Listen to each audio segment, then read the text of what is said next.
இன்றைக்கி நம்ம எங்கே வந்திருக்கோம்னு பார்த்தீங்கன்னா மெரினா பீச்சுக்கு தாங்க வந்திருக்கோம். பாருங்கள், குகன் காலையிலே மீன்லாம் பார்க்கணுன்னு சொல்லி கேட்டிருந்தாரு. அதனால் கூப்பிட்டு போனேன் நாங்கள் போன டைம் பார்த்து கரெக்டாக ஒரு போட்டு வந்துட்டு இருந்துச்சு.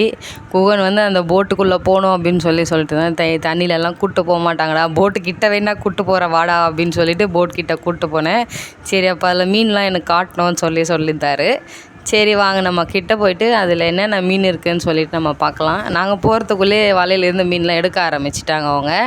அதை பாருங்கள், எடுத்துகிட்டு இருந்தாங்க. அங்கே ஒரு மீன் வந்து அவர் க்ளீன் பண்ணிகிட்டு இருந்தார்.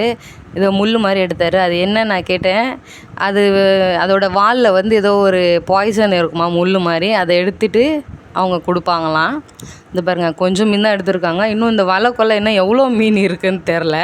அது மீனெல்லாம் எடுக்கிறதுக்கு ஒரு 2-3 ஹவர்ஸ் ஆகுமா அவங்களுக்கு. அது பாருங்கள், அந்த முள் எடுத்துகிட்டு அந்த க்ளீன் பண்ணிவிட்டு கொடுத்துருக்காரு அவர்.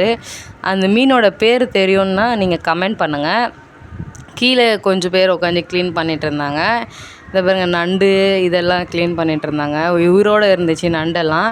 நாங்கள் வீட்டுக்கு கொஞ்சம் நண்டு மீன்லாம் வாங்கிட்டு போனோம்.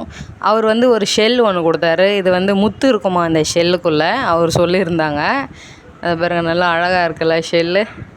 அப்புறம் இந்த ஷெல்லை வச்சு கொஞ்ச நேரம் விளையாடிட்டு இருந்தோம் நான் குகன்லாம். நல்லா அழகாக இருக்கே, ஓப்பன் க்ளோஸ்ன்னுட்டு. அப்புறம் பார்த்தா அவங்க ஒரு நண்டு செத்து போயிருந்துச்சுங்க. பாவம் பாருங்கள். அது கூடயும் கொஞ்ச நேரம் குகன் விளையாண்டுட்டு இருந்தாங்க. அப்புறம் இந்த ஹோல்ஸ் என்னன்னு சொல்லிட்டு உங்களுக்கு யாருக்காச்சும் தெரியுமா? இந்த ஹோல்ஸ் வந்துட்டு எலிப்பூச்சி இருக்குது இல்லையா, அதோட ஹோல்ஸ் இதுக்குள்ளே தான் அந்த எலிப்பூச்சி இருக்கும்.